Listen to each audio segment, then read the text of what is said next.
Kevin Warsh stood up at the Fed's July 29th press conference and called his own Jackson Hole keynote a blank piece of paper. And Dusk spent the next 4 weeks trading around it like it was the preview for the September rate decision. Blank page. 4 weeks of positioning anyway. Sure. Welcome to The Trade Room. I'm Blake. And I'm August. That's the version most people got from the headlines. A Fed chair teasing a cut, everyone leaning in. We don't buy that framing. Warsh's whole record is short, evasive statements. Which is what we're pulling apart this hour. There's the peso carry trade, record-long positioning sitting near a 2-year high, and not positionings carrying the real risk this week. Nvidia's earnings land something like a day and a half before the keynote, same morning as the July inflation print. Good luck isolating which catalyst actually moved anything. Not envious of whoever tried. And gold's up above $4,300 an ounce. The question is whether that's a rate story or a fiscal one. We'll walk through both. Amber running an accountability round too. Who called it, who didn't? Including the peso's fresh 2-year high, and whether the real threat is this week's FOMC minutes. So what actually happened at that press conference? Because blank page might be the least honest 4 words he said all year. Walk me through it.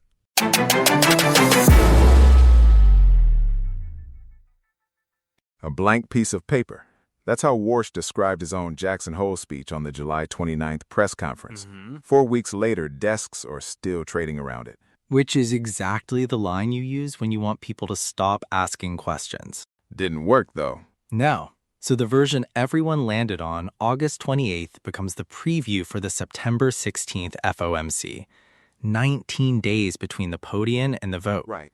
Investing Live framed it that way this week. Except, Warsh has argued the opposite since he took the chair back on May 22nd, and since then, cut forward guidance almost entirely out of the statement, shortened the language itself.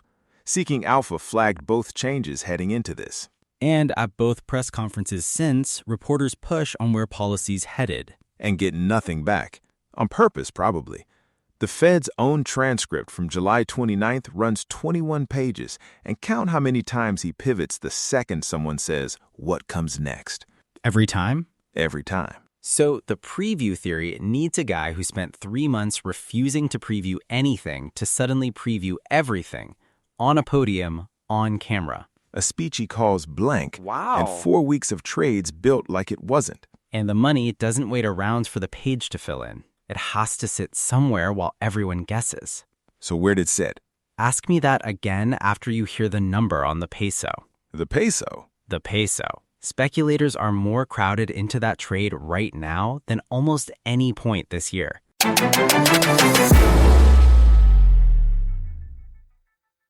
Whatever that speech actually was, the positioning is real. Speculators are holding 83,700 net long peso contracts week ending August 14th.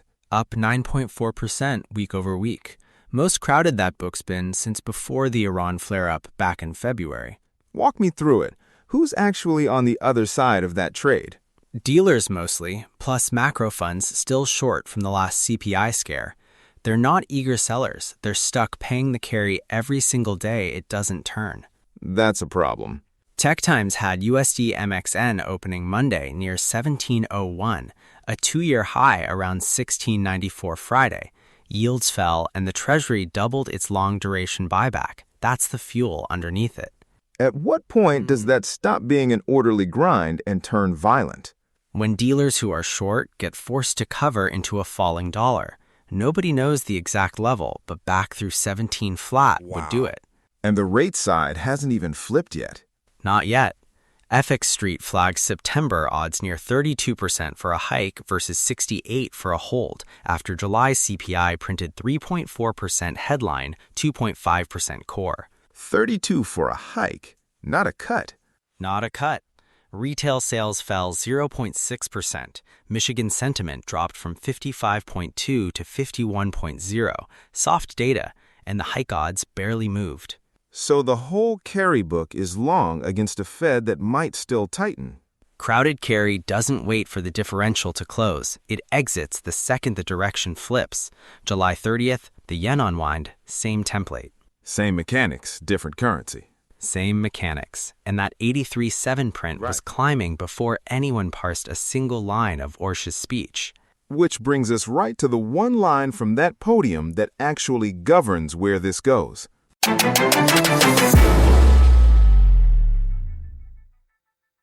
Building on that pressure, the real signal wasn't the speech tease, it was July 29th.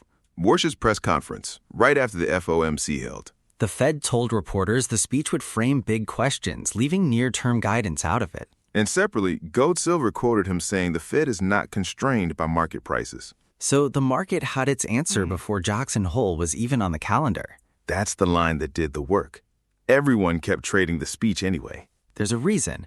Gold Silver's coverage flogged that 9 of 18 FOMC participants penciled in a 2026 hike back in Warsh's first meeting in June. Half the committee already on record for hikes. Then July, the vote itself, 9-3 to hold, 3 regional presidents dissented for a hike. 9-3. Hammack, Kashkari, Logan dissenting.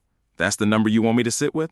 That's the number. Cleveland, Minneapolis, Dallas, all voting for a hike at his second meeting as chair. So the dissent record is the actual preview document. A speech that hasn't been written yet isn't. Which makes parking capital on Wyoming look backwards. Here's what bothers me about the precedent argument.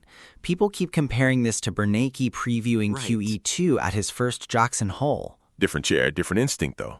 Bernanke built trust by saying more over time. Warsh has spent 5 months building his by saying less. Shorter statements, no forward guidance, evasive twice already at the podium. So the old playbook doesn't transfer to this chair. You're pricing 2010-era behavior onto someone who built the opposite reputation this year. Which leaves September 16th sitting there with 2 prints still due, the August jobs report and August CPI. Both land after the speech, before the vote. So Wyoming gets overwritten by a single report 2 weeks later. There's a third variable landing even earlier than either of those. Go on. Nvidia reports the evening of August 26th, 36 hours before he opens his mouth.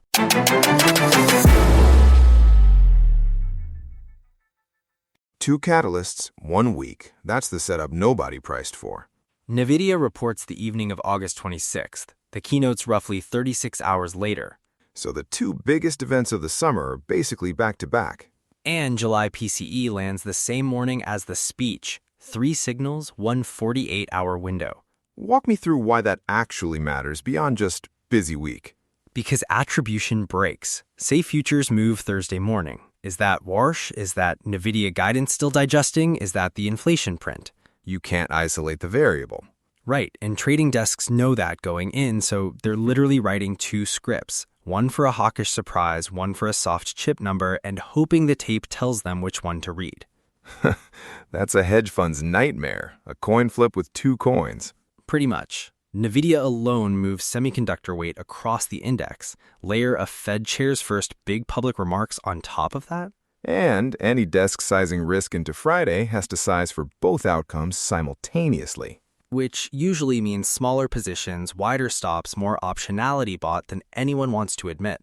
So the volatility premium going into that week isn't really a Fed premium. It's a blended premium. Chips plus the chair plus core inflation, all stocked in about a day and a half. A day and a half? That's not much room to reprice anything cleanly.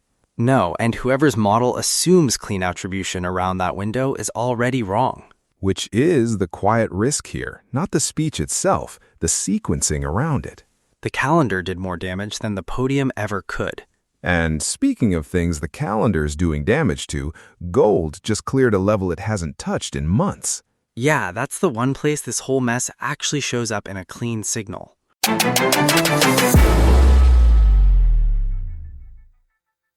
All right.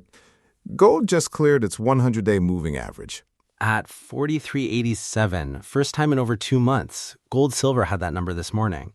And it's holding near 4,400 now. Walk me through what's actually pushing it there. Falling hike odds. Real yields come down, gold goes up. Mechanical, not emotional. That makes sense, because Gold Silver's piece on Warsh's speech wasn't really about rates at all. No? It was about the fiscal side, net interest payments. CBO's projecting close to $1 trillion for fiscal 2026. $1 trillion. That's basically matching the entire base defense budget. Right, and every quarter-point hike from here adds tens of billions a year on top of that. So the question isn't just where rates land in September. It's whether the debt service math works at any rate path. That's a different trade than desks think they're in. And central banks aren't waiting to find out. Gold Silver flagged the World Gold Council numbers, 288.9 tons bought in Q2. Up 62% year over year. A record second quarter, and they were buying into falling prices, not chasing a rally. So which assumption is the market actually pricing, the rate path or the fiscal trust? Probably both stocked into one number, which is exactly the problem. So here's the mechanism that should worry anyone long gold on the rate story alone. It reverses the second the September hike gets repriced back in. Same real yield channel, opposite direction. Gold gives it all back. But the fiscal side doesn't reverse. The $1 trillion interest bill doesn't go away if the Fed hikes. Which means gold at $4,400 might be pricing two stories at once, and only one survives a hawkish surprise.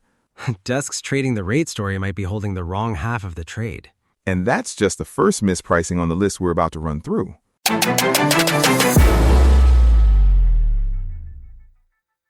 Fiscal math aside, reprice it. Desks paid for optionality on a speech Warsh called a blank page, then traded it as a structural signal, not a tactical one. Who should have caught it? The 9-3 descent was on the tape before anyone bought the vol. So was the shortened statement. And I'd already trimmed two prior statements this year. The pattern was public before Jackson Hole. Right. Desks that got surprised weren't reading their own research. The statement itself ran shorter than any release since March. That's not subtle. Right. If you missed that, you weren't paying attention to the printed page. So what would you change? Sizing or timing against the August jobs report and CPI? Sizing, easily. If you wanted the vol, take a quarter position and let the jobs number and CPI do the real work first. Or structure it as a collar instead of an outright long vol position. Caps the bleed either way. That works too. Anything but full size on a non-event. Or skip the event trade entirely. Or that. Cheaper by a lot once you count the decay on a 2-week hold. Forward line, September 16th decision. Where do you land? The descent count grows before it shrinks. 3 hawks don't disappear because Jackson Hole stayed quiet. And the peso?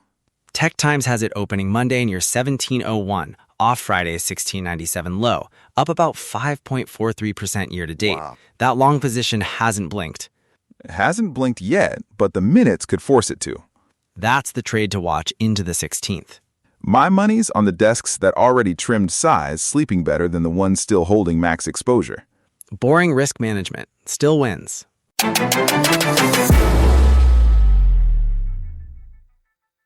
Real quick before we close, the peso story isn't done.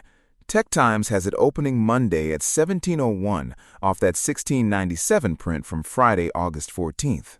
Strongest reading since June of 2024. People are already calling it round 2 of the super peso. Remind me, what fueled the first one back in 2023, 2024? Rate differential mostly. Benkica's benchmark sat several points above the Fed's for most of it. That gap's thinner now, which is exactly why the minutes matter this time. Round 2. So what actually kills it? The minutes due out this week. That's the real paper trail behind the 9-3 vote. We just spent this whole episode arguing the speech was never the signal. Right, and the minutes are where that gets tested. Hawkish language on the balance sheet, and this carry trade unwinds fast. So the risk was never the podium. It's a transcript nobody's read yet. And positioning's still crowded. Nobody's taken money off since Friday's low. Meaning whoever's short dollar peso is betting those minutes read soft. Or they haven't looked. Some desks just ride a trend till it breaks. Same desk behavior we've been describing this whole episode. Different asset, same habit. It really is. So if you're holding that trade into the minutes, you're hedged against a paragraph and a Fed transcript. The speech doesn't matter anymore. Strange place to carry your risk. It's where it's always been. People kept watching the wrong podium. 1701 today. Ask me where it sits after those minutes hit the tape. I'll hold you to that.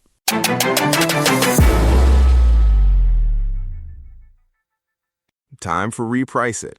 Blank page or not, everyone traded Warsh's speech like a policy memo. What went wrong?